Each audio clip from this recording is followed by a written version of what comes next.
Oh shit! I just realised something. What? How can I do the clap? You're gonna have to hit yourself in the forehead. Yeah, but like from a side angle. I'm Or gonna have to just do hit it, the you table. pussy.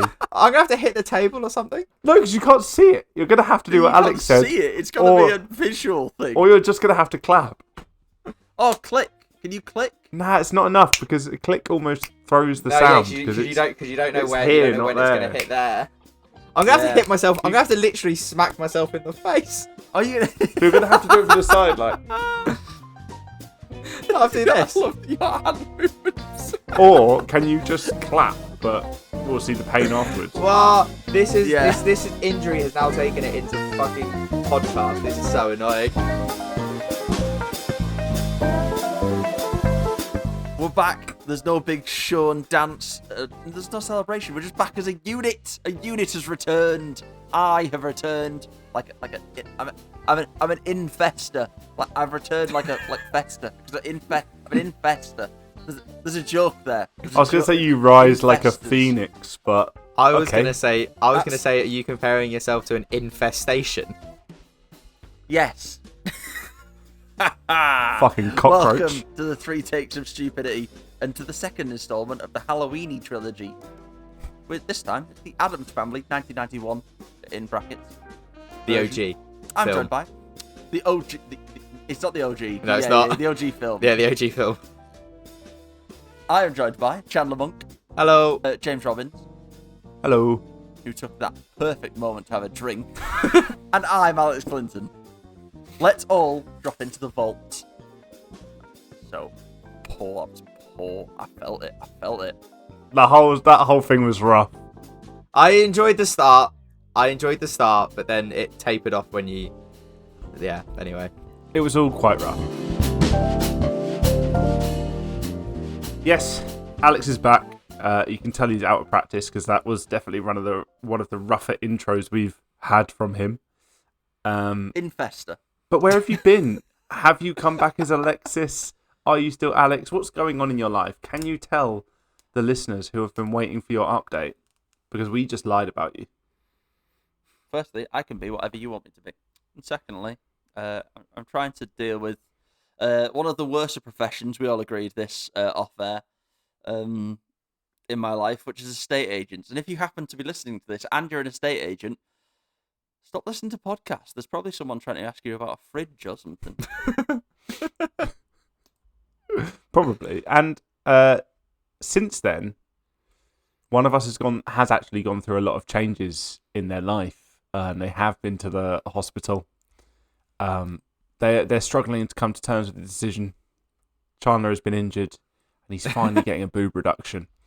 What the fuck? It took him over. He was on his bike in the street, and just so top heavy, it sent him flying. You're a cunt.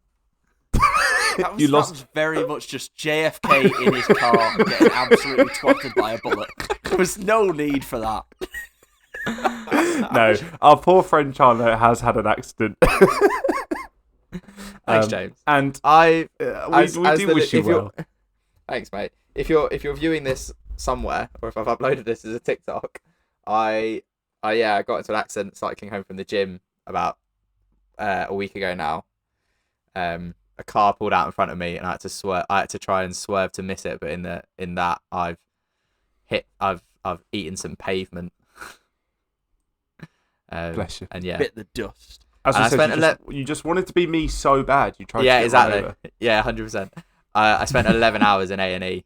The funniest thing of this whole situation, apart from the 11 hours in A&E and like 4 hours, because they were scared if I'd like fucked my head and neck, I spent like 4 hours in like blocks. That was quite annoying. I had to lie down. You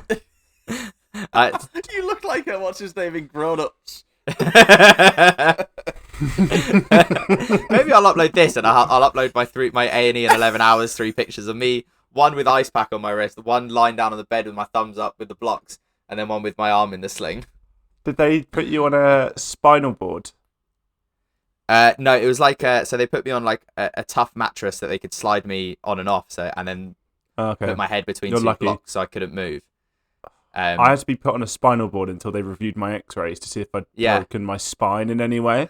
And mate, they're so uncomfortable. The worst bit about mine was the fact I went to the toilet before they put it on, and then after they put it on, I needed the toilet again after about 20 minutes. So I just sat there for about 4 hours, really needing a piss, but I couldn't move from the bed.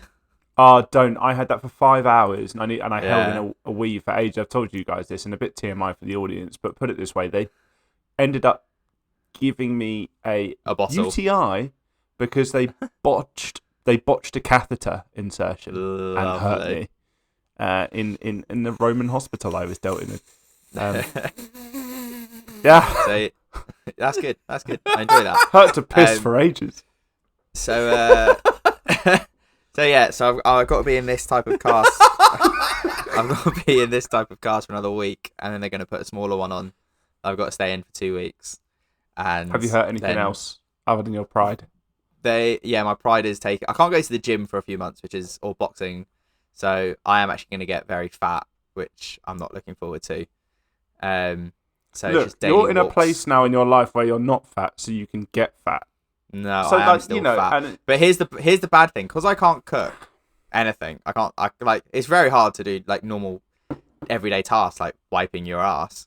Because I am left-handed and this is my left wrist, so that's even more frustrating. Like I've had 4 takeaways in the past week, and that is like old, early 2010s, late 2010s Chandler. That's bad. So it is. But pretty you're bad. sad. Like give yourself the first week and then adjust. Yeah.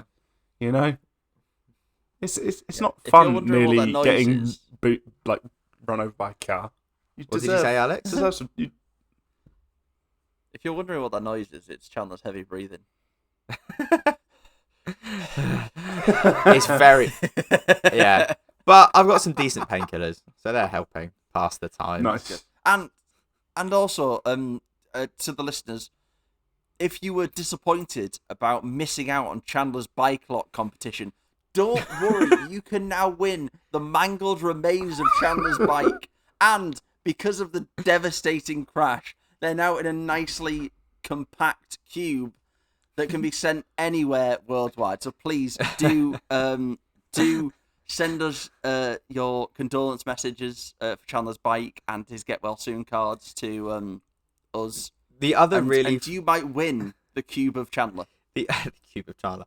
The other really funny thing from this story is that I was cycling home from the gym, but after that day, I had planned to go out for lunch with my partner, her twin sister, her mum, and my parents, and it would have been the first time my parents had met any of my partner's parents. So I basically got into a crash on my bike just to get out of my parents' meeting my trainers, essentially. That's funny. And there was definitely chatter between the parents. They were like, "He's done this deliberately. He's so done this deliberately." The joke I made to my dad, because my dad and my partner took me to A&E.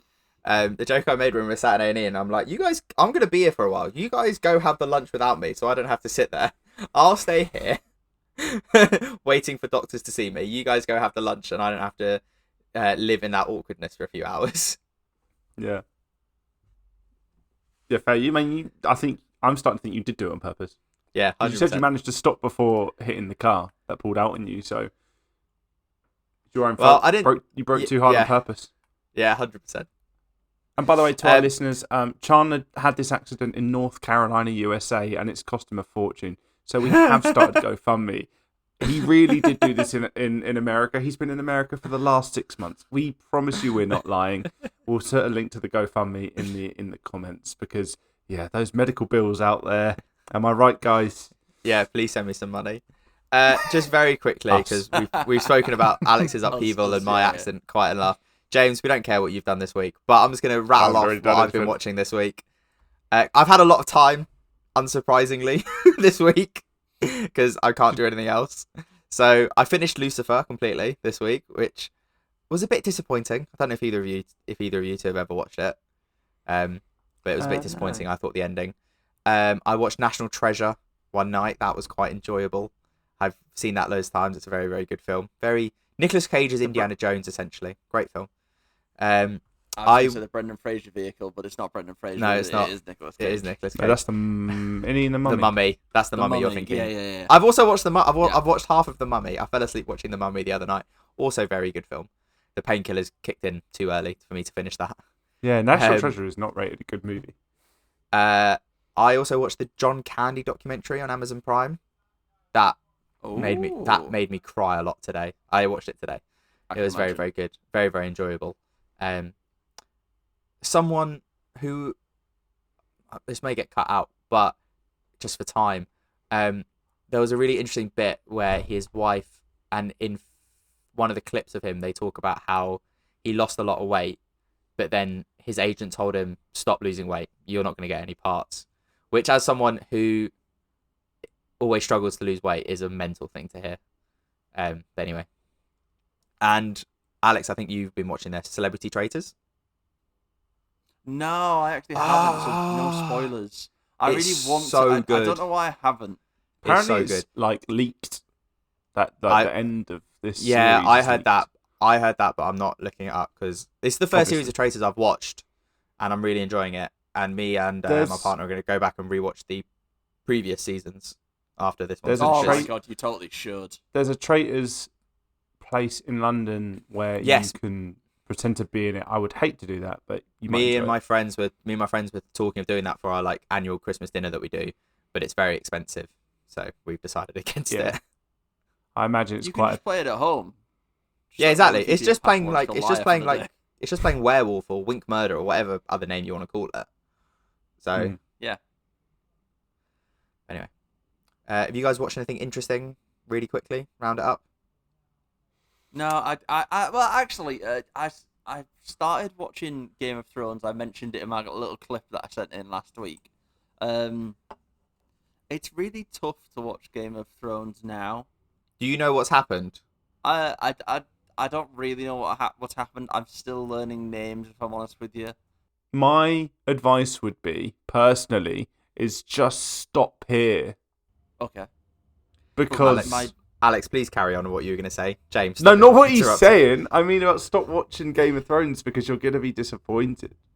My thing at the minute is that every time I see a slightly important woman come on the screen, I'm like, when's their top going to fall off? Because I know it's going to happen, and it's so upsetting and depressing. And then 5 minutes later, she'll just be like, and what do you think of these? I'm like, oh, there it is. There it is. She couldn't have just been a warrior. She just has to get him out. And I'm like, it's so creepy, incel-y, and then she gets her tits out, and you're like, why? She doesn't have to get her tits out. And he's like, no, I've written it now. She's gonna get him out for us. She's gonna get her tits out. Chandler, Alex has changed because the Alex of not moving to Manchester and not missing a podcast would have thrived in any surprise boob action on a TV show or a film. He's so annoying. The titty counter was his thing. Oh yeah, the titty count. It's his invention. Alex, the real real Alex has pride in the boob. But what is this? What is this? I'm into it. I'll be in watching a scene. The acting's brilliant. It's fantastic. I'm into the drama, and then she'll just lob them out. They're just there, and you're like, oh. I've been taken right out of it. You just want the male actors to catch up. You just want cock out as well. I've seen one dong so far, and it's Hodor's dong, and oh my god, it's an absolute mallet, isn't it? Oh my Christ, it's 2 feet long. Oh my god, he's a gay icon as well, and my god, I hate to think of some poor fella taking that. DJ'd one of my nights at Freshers. And mine. Oh, I bet he did. And mine. Yeah. Alex, all of these, the thing is, in Game of Thrones, all these boobs are great plot points. So, have some respect. Just gonna let that sit for a second. James, have you watched anything really quickly, or should we get into the film? So there's something I wish we had the idea for that I've watched recently. Is it a podcast? It is a series that developed off of a podcast. But there's these YouTube guys I've followed for a long time called the Try Guys. And they've just got the stupidest concept, and it's called Keith Plays a Porn Game. I really thought you were going to say it was the guy who cheated on his wife, his podcast. No, oh my god, yeah, that's another thing. Have you seen that? Oh my god. I just realised that you look like all of the Try Guys combined into one, James. But yeah, probably not the Asian one. Probably not Eugene. I have no idea who these people you got the hair for it. Eugene is fantastic. I couldn't match that energy. The guy who cheated on his wife and then got his wife on the podcast to basically say how much of a dickhead he is as bit of retribution. Is like a bit of rehabilitation for his image. Is just the worst. The worst. That's a terrible idea I've ever Charlotte, heard. Try Guys law. This guy was a bit older. They all started at BuzzFeed and then they made their own company. But he was the wife guy. His whole act was the wife guy. And then eventually, that caused their partners to have their own podcast on their platform and everything. But he was the wife guy. It was the whole part of his character. Or just not even a character, meant to be him, right? He was having an affair with an employee who was probably about 10 years younger than him. Obviously, he's one of the owners of the company, so position of power problem. Anyway, he got bought out of the company, gone. SNL did a whole fucking bit on them and their apology video and how mad they were.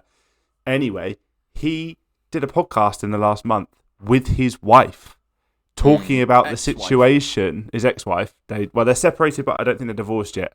But it doesn't matter. Yeah, actually, I said ex-wife, and then it was I hope she's his ex-wife. She's there, and she's done amazing. She's there, still seething, still so angry. She hasn't forgiven him, and he's there going I'm really. He's he has this weird vocal fry on to sound sad, and he's yeah, I'm really sorry that society makes you have to feel that way. And bro, what do you even mean? You're the one who made. You're the one who made her feel that way. Society didn't make her feel that way. You did, bro. Yeah. And he takes, he seems like a fucking psychopath in it, and he seems to not have any accountability either. Really, really weird. And now he's just trying to make some stuff. Anyway, what I was watching was Keith Plays a Porn Game. It's not a porn game. It's a smut game, and basically it sounds so stupid and so simple, but it's so funny. They're just three of them voicing each of the characters of the porn game and playing it and making the decisions, and it's just so stupid and so funny that I can't stop watching it. Also, got these in Lidl. They're these Bugle crisps, but they're non-salted and covered in chocolate, and they sound bad, but they're fucking unbelievable, and I think they're Swedish, and they're called Smash. We are not sponsored by Smash, but if you listen to this podcast, please sponsor us.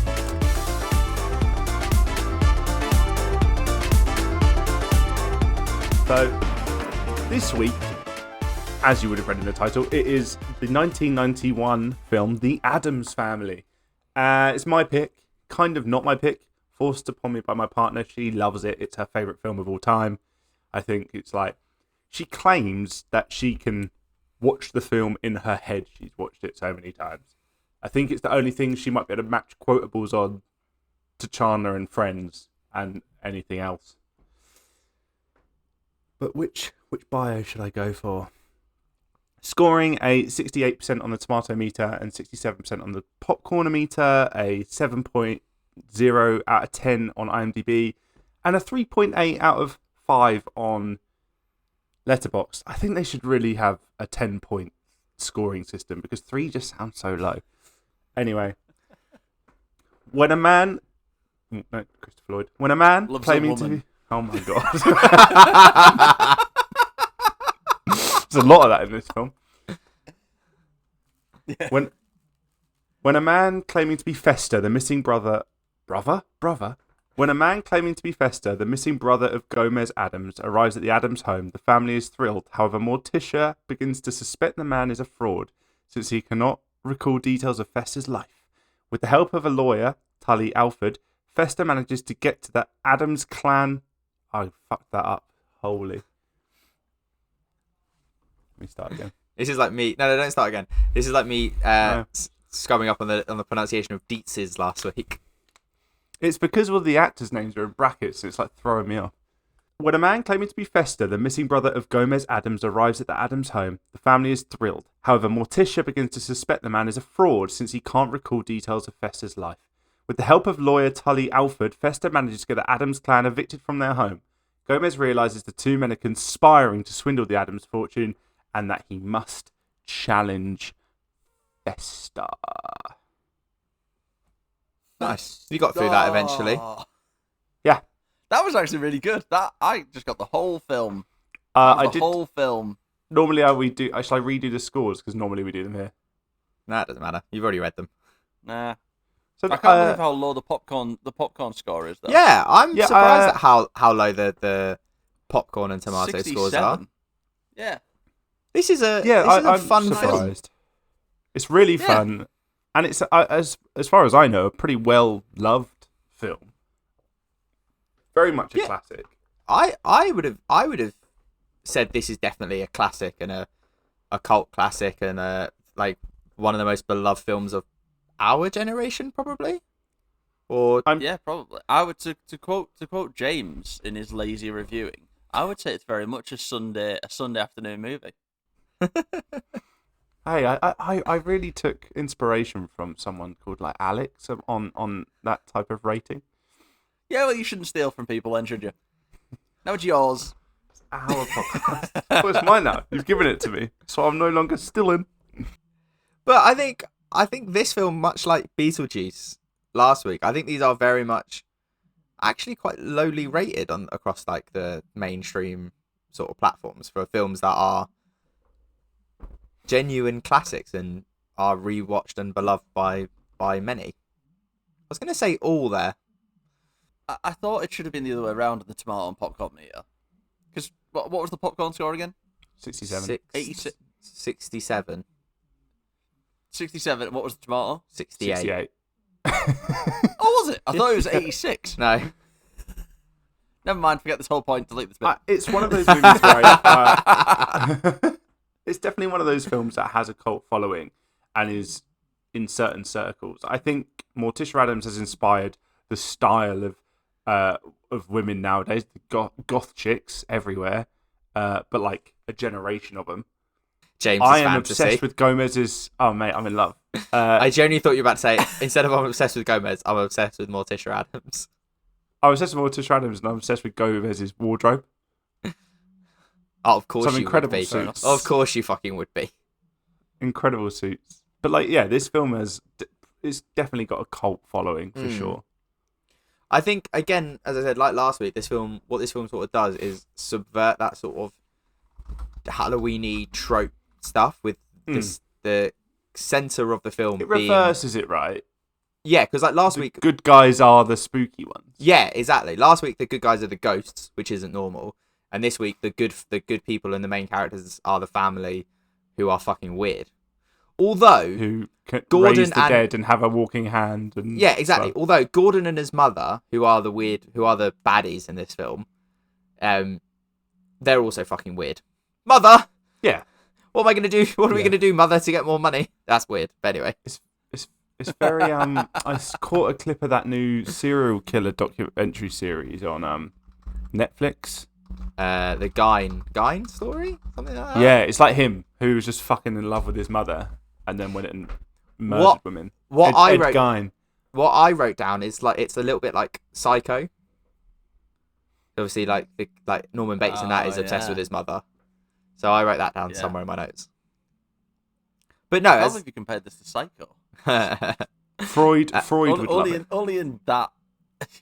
Freud. Yeah, only in that one respect, not the rest of the film, obviously. Yeah.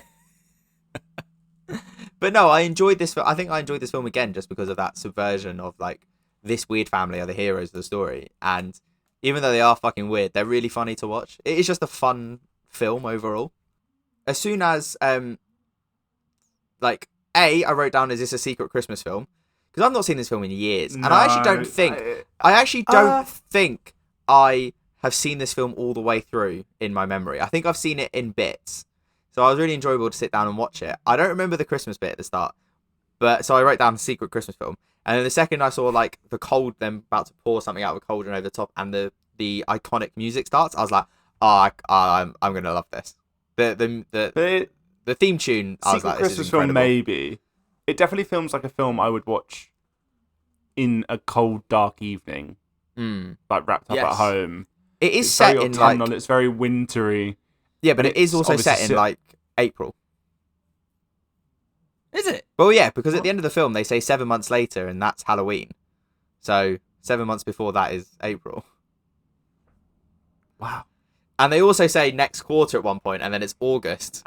So it's at least 3 months before, and that's So you May. mentioned So quarter. April, May. What I love about the plot of this film is how generic and normal the inciting incident is, or the aim of the antagonist rather, because again we're in this a bit like Beetlejuice, where the guy has a job as a ghost, and that's just kind of hilarious, and it's a reverse exorcism or bioexorcist. In this, you've got a very normal plot of someone's trying to swindle someone out of money, someone's trying to defraud someone. It is basically an attempt to what's it called, identity theft. At the end of the day, yet the family seems to be really spooky, got witchy stuff, cauldrons, a hand running around, and they just happen to be that way. Yeah, the lawyer has just come to terms with it. He's like, this is just it's a weird. He does say it at some point, doesn't he? He's like, it's a weird client, but it's the only client I've got. And ironically, the only client he's got, he's trying to swindle. So maybe he shouldn't have that many clients, really. Maybe he is just a terrible lawyer.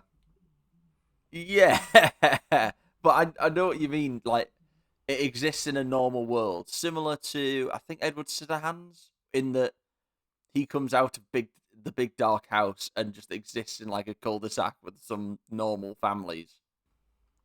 But I think they're just going about their business. Like last week, this feels like a very, again, like a Tim Burton film. Like, funny enough, it was originally supposed to be directed by Tim Burton until he passed on it. But you can still see how it would be directed by Tim Burton. Not dead. Because I was about to look that up, but he passed on the job. Yeah, he passed on the job.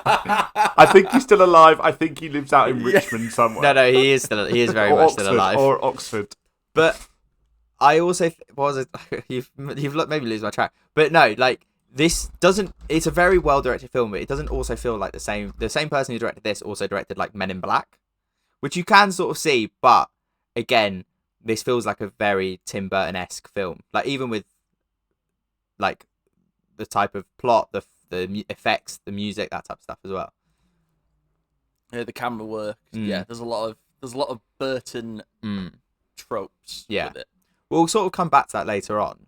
But one thing I also love about this film, how it's sort of presented, is I think we've both commented off mic, is just, even though they're a weird family, you can see that they're like a really good, connected family. Well, yeah, they're really good dynamics. Parents to some eccentric kids. Yes. Also, Pugsley. I'm convinced, not Pudsey, the fucking British TV mascot. I'm convinced that if Alex went and got a childhood photo album of him now, he would look exactly like that little guy. Do you know what I wrote down? How dare you? Because I was looking at his haircut, thinking, oh, it's little Simon from The In-Betweeners, you bastard. I wrote down in my notes that they're definitely going to compare me to the little boy. Nah, it was Alex all day long. That blonde hair. Little round face that's so happy all the time. Blonde. Of course that's Alex. Blonde. But I just really... That little fucking grin. The little chubby cheeks. And the hair. I just enjoyed... You definitely had that haircut. I think we all did.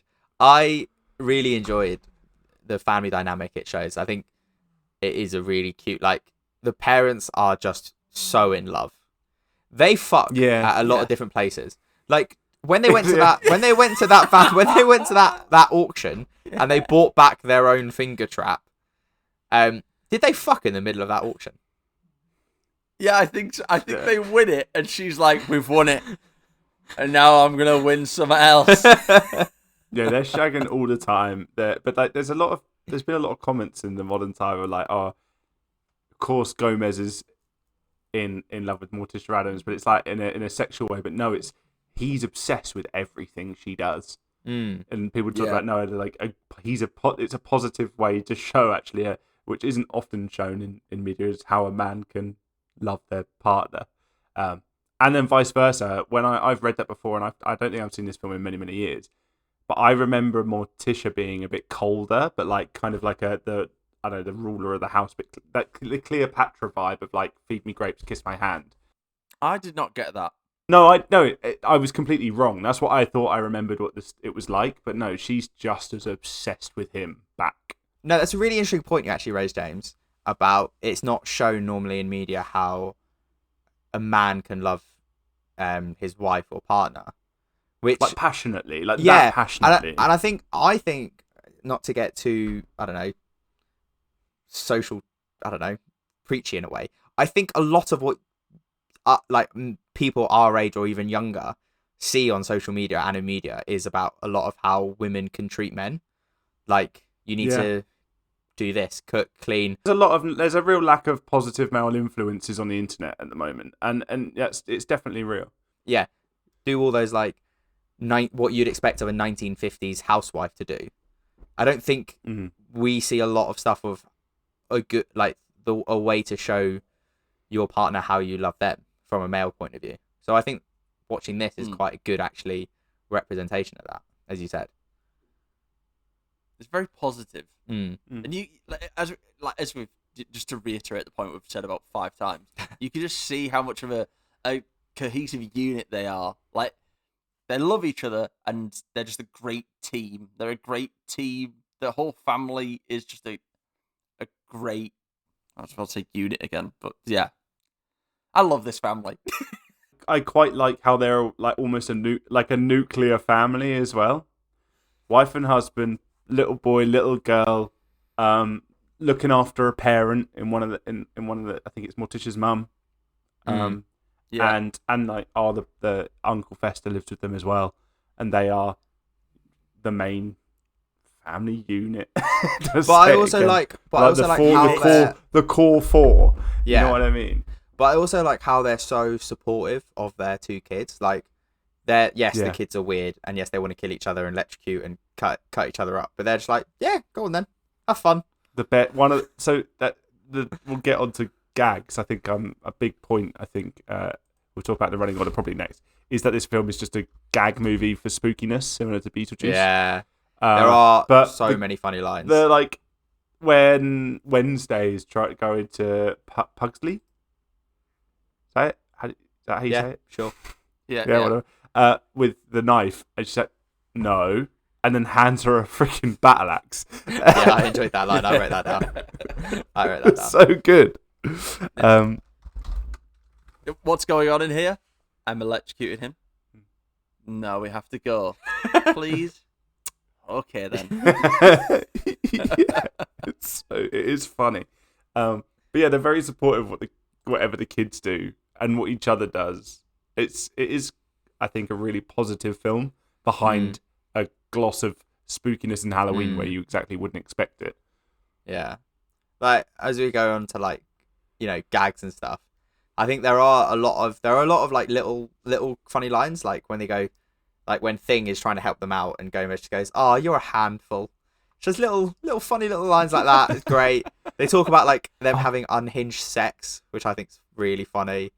But like, there's loads of like subtle, horny moments for something that I would probably call a family film or a film even like kids can. It's definitely a film that kids and parents can enjoy. Yeah, 100%. Yeah.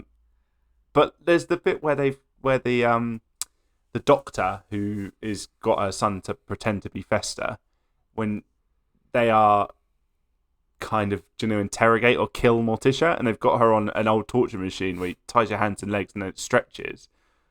But let's be real, the pain noises she was making whenever it turned, and then that little look at the end to the guy doing it, you just go like, "You've done this before." I was like, this is not for kids, but also the kid's not going to understand, so it's actually fine. But I also love the little like the little sort of reverse humor that you have, where she's like, "I was on the table and there They're stretching me and that they cut me or something like that. And he goes, "Oh, how wonderful." I also really wonderful. like. She's like, "Yeah, it's great." I also really like the sight gags that they have, and there's two. There's one that the woman, when they donate the finger trap to the auction, and then when it comes to the auction, she's still trapped in the finger trap. Yeah, I really like that one. But there's also a really funny one when the one I really liked is when Gomez is playing with his trains, and you see them going all the way around, and then it just cuts to someone on that train. No, do you remember that? Mine, I watched it and then I switched halfway through because I watched it on an ITV on Sky, and it was edited. My partner came home, she saw it and was like, they've cut in the acting scene, the blood spurting out.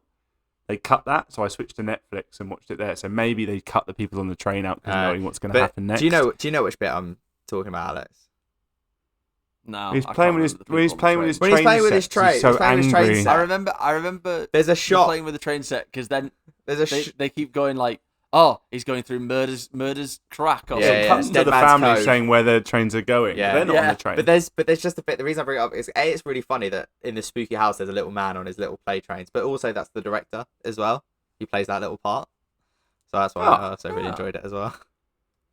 The other really funny gag I thought, because I've just seen it in my notes, is when the Thing comes back to Gomez at the end to try and tell him that Morticia's in danger, and Gomez can't understand what he's trying to sign language, and he goes, "I hate it when you stutter."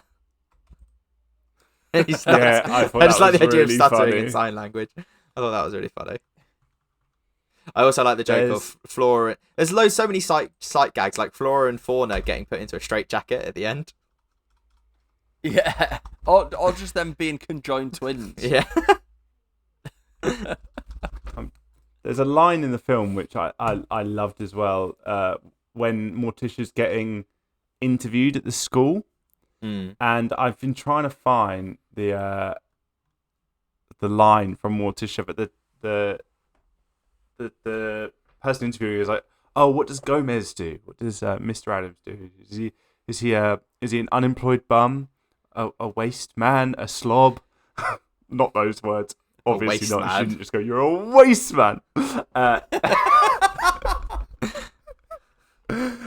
She asked that, and then Morticia's just like, "Sadly, not anymore." And I'm like, "Yeah, I relate." Every turns to me like, "Do you relate?" I'm like, "Yeah." There is a brilliant bit at the school where one of the kids that she's taking them through, who the kids see as their idols and their hero, and she's like, "This girl here," she mentions like a woman who's like a cook in the 90s or something, and then she goes, "And Rebecca has also chosen the president," and she's like, "Oh my god, have the parents been told?" It is a gag-filled film. It is very good. It's very good, very well written. I want to talk a little bit about the effects in this movie. I think it's almost all practical, and if anything, so the Thing, the hand, he's. I don't know why I've just gendered it, because that's just an assumption. Anyway, they do some clever work. That was a very you thing to do. Yeah, it's very you to catch yourself on that. Do it and then catch yourself. Some really clever with yourself. Yeah, well, got to stay on brand. They do some clever things with him, but I want to start on a little aspect I didn't notice. Well, I noticed once I knew, because I thought it was makeup. But again, my partner, the super fan of this film, pointed out, it's like, "Oh, did you know they lit Morticia's face the whole time?" So she had to stand on a mark, and they had like some gaffer tape over a light to make sure it like covered the section of her face correctly. And it was done for a few reasons, but it like really makes her look more kind of ethereal, also very kind of that vampiric kind of look. But also it gives her this glow because they wanted to make her look beautiful and gothic and stuff. So I think, Charlie, you mentioned she had like a metal corset on, because like her figure in it is absolutely ridiculous. She said it. Angelica Houston said this film was actually a little bit uncomfortable for her because she couldn't like bend down properly in the metal corset, so she couldn't even like sit down or like lay down properly to stay in it. So during filming days, she did get quite tired. It was quite exhausting. So out there, if you're thinking about it, don't wear a metal corset. Yeah, I imagine not. But I think the lighting thing's really cool, such a cool decision. I feel like it's something normally done in now, it would be done in post, or it's done in the makeup. But I don't know about you guys, but I never like cared about films having practical or special effects. But I definitely look now, like I love it when the attention to detail goes into practical effects. And I think that things we can say from the 2 movies we've watched thus far is the ingenuity around just simple things like the lighting, or the way they get Thing to work in this film, or the stop motion in Beetlejuice. Just limitation breeds creativity, and I just really think it's like on show in this film and in Beetlejuice previously. Limitation does breed creativity, but also excess breeds creativity in all the wrong ways. Breeds laziness. The effects are very, very good in this, but when you watch, there are a couple of things in this where the effects aren't so good, and it does take you out a little bit watching it now. I imagine when you watch it in '91, you're like, "Oh my god, it's a cinematic masterpiece." Whereas when we watch it now, we're like, That's an interesting point. Maybe a bit of. We talked about it in Beetlejuice that the effects being stop motion and stylized helped not take us out of the film, and I do think there is an aspect of that here. I didn't get taken out by any special effects; kind of accept them as what they were. Personally, but I did get taken out of one thing, which was an awful and simple camera shot where it was too obvious to see the people with stunt doubles, where they danced the mamushka at Festa's party at the end, his going away party. They cut to a wide from the ceiling, and you can see Gomez on one side and Festa on the other, but it's just so very clearly painfully different men, and I don't even think they put a moustache on the stunt double of Gomez, and that. They did it took me out of that good at like properly. I was like, that's so bad. But oh well. It's the times. But talking of effects, I think the same as Beetlejuice, I think having a real stylized idea of what you want the effects to look like makes it better than hyperrealism, especially from films of that time. Because going with hyperrealism, I think watching it 20, 30, 40 years later takes you out of the film. I was flicking through some channels the other day, and I came across 2 films. I came across Hollow Man with Kevin Bacon, where they like try and make a man invisible. And there's a scene in that film where they like want to show a skeleton, and the effects they try so. This film was like from 2000, and that film, if you go and watch the effects, you're like, this is fucking awful, and you just want to laugh at it. And it's not supposed to be like a psychological thriller, and you're just like, this is early awful. CGI is so rubber. And there's another film which shadows. Which isn't even an early CGI. It's called R.I.P.D. with Jeff Bridges and Ryan Reynolds, where they're like policemen but for the afterlife. And oh my god, the effects in that are so... They tried to make it look like a video game, but then fail on both accounts to either make it look real or a video game. So it's just like, What the fuck am I watching?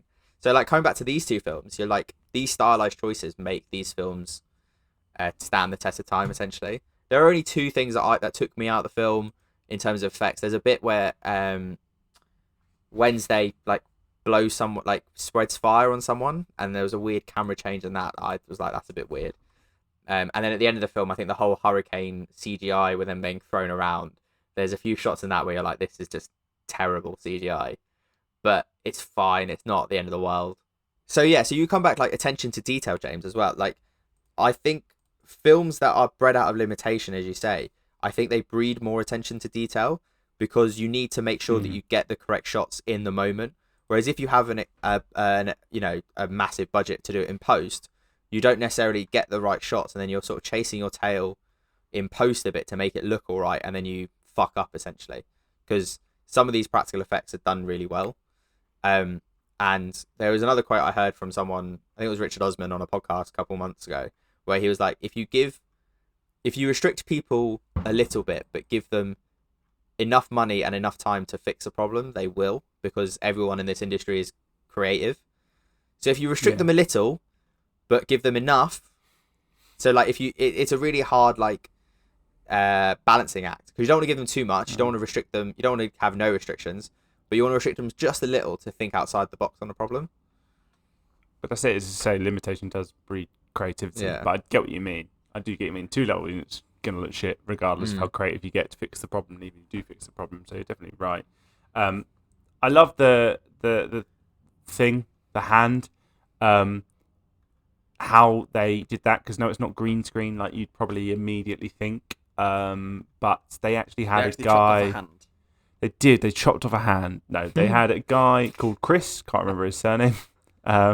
Chris he Hand. would wear Chris Hand. Chris Hand it is.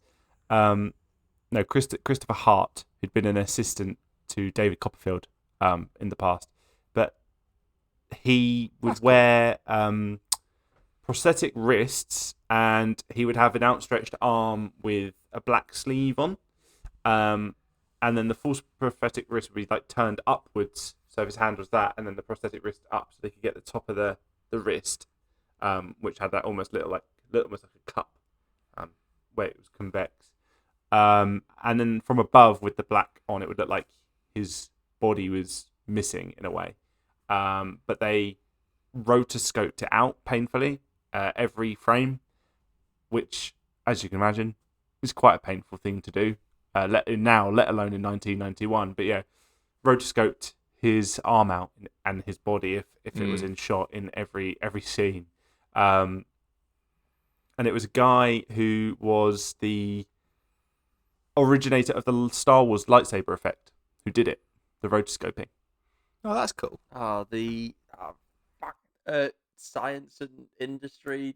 What, Industry Light and Magic? Industry Light and Magic, thank you. That's the company, not the name of a person.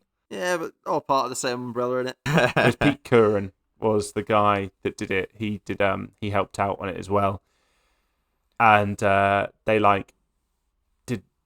also made like marionettes, so they made like puppets as well that were able to be used. Oh, that's cool. Which is like for the golf tee, for example. So you'd have a very realistic. So he wasn't just having a golf ball hit out of his hand. No, fortunately not. And for that work, making the hands, he worked with someone that was on Nightmare on Elm Street, Dave Miller. So like, it feels like it's really a collaboration of greats of the industry almost to work on the special effects, which is really fun. Yeah, and I feel like people don't get those phone calls anymore. It's like, I imagine in Hollywood, people don't get a phone call to be like, you need to come help me on this movie because I've got a hand and it needs to hold a golf ball and it needs to look really real. I don't feel like people get those phone calls and then anymore. It's just like, we'll do it in post. I've got a picture of Dave Miller working on the mechanical puppets, that are the hands, and they have been sold in auction, which that would be really cool to own. They are crazy realistic looking, like really impressive. That's the beauty of practical effects. It truly is the realism of it, and I love the character it brings. The hand, it's great. To be honest, I do the same motion along the floor to get my dog to pounce at my hand, and then we'll play. I'm surprised he wasn't watching the film, like trying to be like, "Oh my god, hand." I wanted to talk a little bit on set design and stuff. Set design and the costumes. Set design mainly, but like the house was wicked. It's all from the cartoons. I just think the house is so grand, and you couldn't piece it together. I'd need an internal floor plan because it looks nuts from the outside. Well, I think your internal floor plan will be fucked up when they go, right, where's the river leading to the vault? Yeah, where's the ocean? We're gonna go to your favorite place, Vesta, the sea. I think it was... They go up and then end up in like water chutes and stuff. I think you're supposed to say it's just magic. Yeah.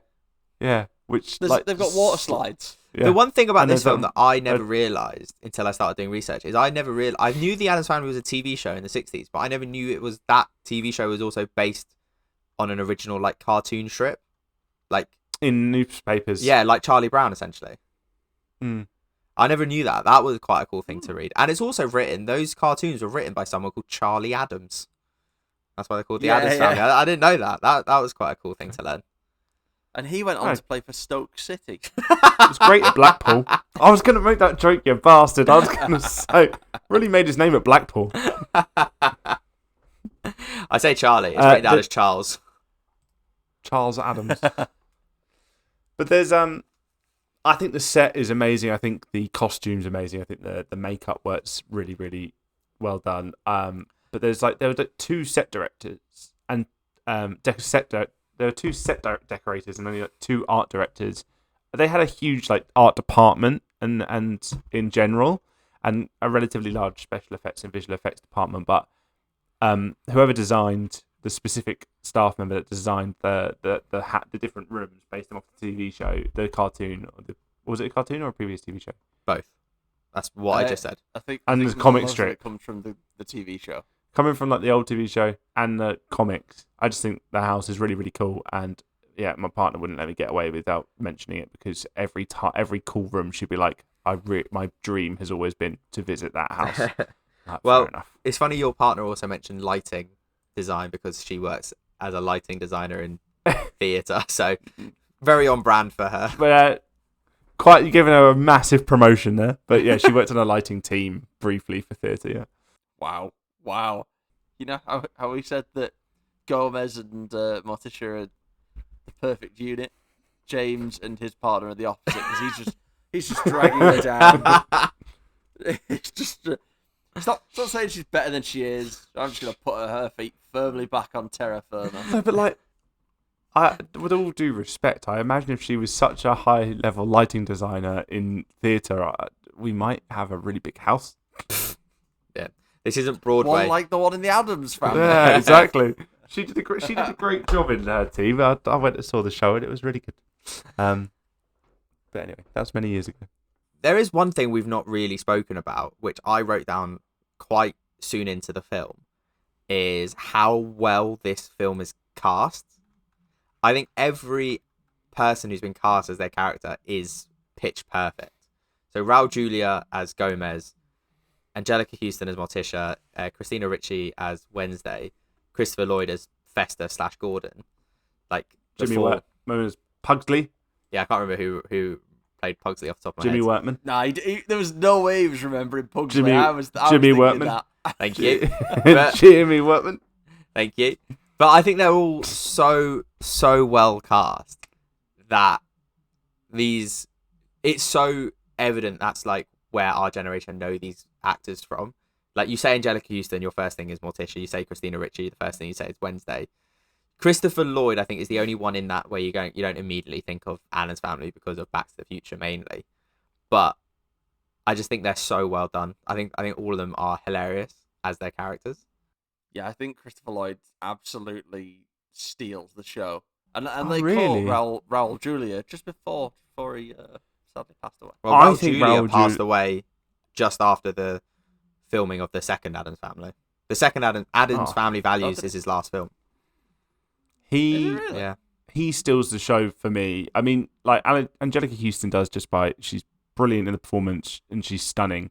But I think that how charismatic Raul Julia is in it is so much fun, and I think he brings a lot of the energy to the film. And he's just so suave, just dropping Spanish and French and things here and there, and he can fence,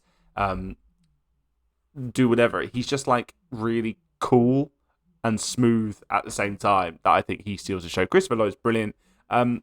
Wednesday and Christina Ricci and Jimmy Workman, more specifically Christina Ricci, just this little cute bundle of death energy that is evil. And I think child performances can be pretty annoying, but I think they did it really well. And I don't think they're not in scenes long enough, I think, as well. I think they hang on it really well, the directors and the way they put the film together. I don't think you have too many scenes that are long enough with the kids to be like, wow, they can't act. I think there's just the right amount. Also, I absolutely love the school recital scene where there's just kids singing as dressed as plants or something, and then all of a sudden they have a dramatic fencing fight with spurting blood everywhere. I thought that was so funny. Spurting blood all over the neighbour who just gets his windows put through 24/7. We didn't also mention whoever played Cousin It is just R2-D2 in a wig. No, he is the Oompa Loompa in Willy Wonka. Charlie and the Chocolate Factory, the one that grows all the hair out. It's the same thing. Just got old and lost the They green. use the same wig. Yeah. It's so cast. It's cast to a T. But like the fucking the conjoined twins. The conjoined twins, and Morticia's like, you're twice the woman I could be. Such a good joke. It's so good. I'm like, it's just slightly ableist, but just not too much. Really targeting the conjoined twin community there. Morticia Addams. Takes time. And this week we've had the big bag of balls. We had the big square, and this time we're having a little seance, and the spirits have picked me to go first. Obviously, next week they're obviously going to pick each of us to go first, because spirits are fair like that. So, I am so glad we chatted about the cast, because I wasn't here for the first Halloween-y film, but I feel like this is a genre where the cast and the crew working together in perfect harmony as a perfect unit, a family unit, just to get the word unit in there again, is so important, particularly in this genre. And it's such a joyous film that to watch it for the first time as an adult and get the whole package, I enjoyed it. I feel like I got all of the levels. I could see the childish humour, because it's my kind of humour, and I also got the dark jokes, the dark comedy in there. But I do feel like I wish I had the magic of watching it as a child. It's a very good film, and I feel like I'll watch it again before Halloween, and maybe even after Halloween, because we've decided it's a Christmas film. I have to agree much with what Alex just said. I think, as I said before, it's cast beautifully. The crew behind the scenes, their attention to detail, as James said, is top notch. And yeah, it's just a fun film. Like, one of the first things I wrote down was just like, I'm gonna have a really good time in the next hour and 40 minutes watching this film. I think the plot is easy to follow. It's simple, but it's just littered with gags. So many gags, so many sight gags, and they're all, I would say 90% of them land. I can't remember a bad joke that I really went, oh, that's not that funny, because they're all really funny, and the acting is perfect. These actors knew their job inside and out and absolutely went with it. And yeah, it's just a fun film. I can't really sum it up any more than that. Like, I really, really enjoyed this. I'm really, really happy I've come back to watch this. I can't remember the last time I watched it all the way through.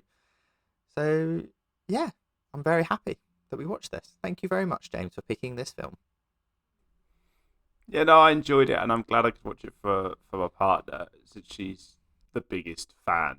And I feel like I have watched it in the past, definitely when I've seen parts of, which I know I say a lot, but it definitely is. And I think I watched a TV show or something to do with the Addams Family when I was young, because like I have a recollection of all these characters. I mean, they're well known in pop culture regardless, but I'm almost certain I feel like I've watched something regularly which had Thing running around and finding that funny.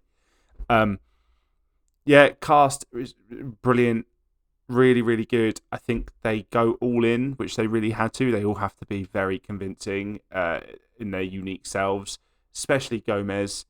I really liked his performance. I really did. Rest in peace to what's his name? Raul Julia. Raul Julia. I thought he was brilliant, and I think I would be keen to watch Addams Family Values. But I agree with that. I'm definitely going to watch Addams Family's Values before Halloween.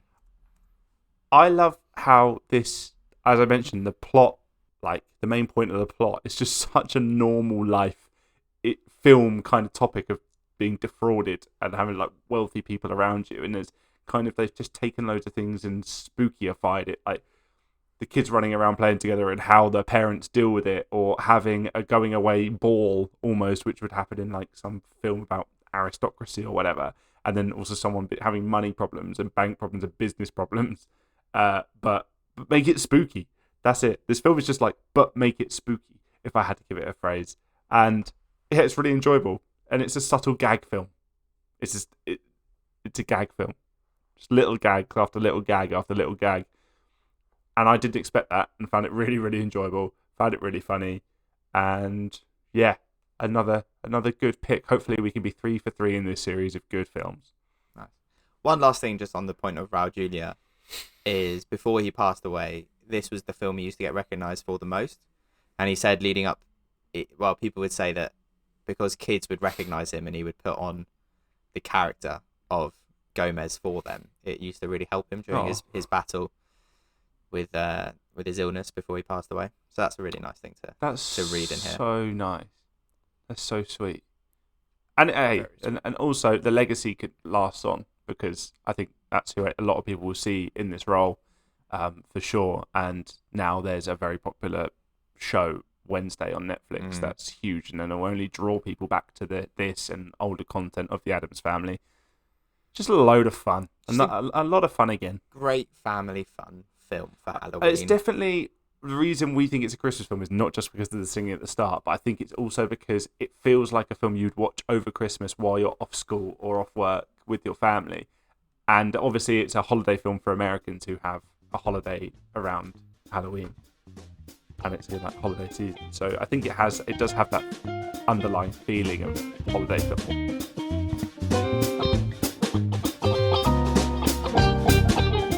That is the Addams Family all wrapped up with a nice little black bow and dark mysterious box.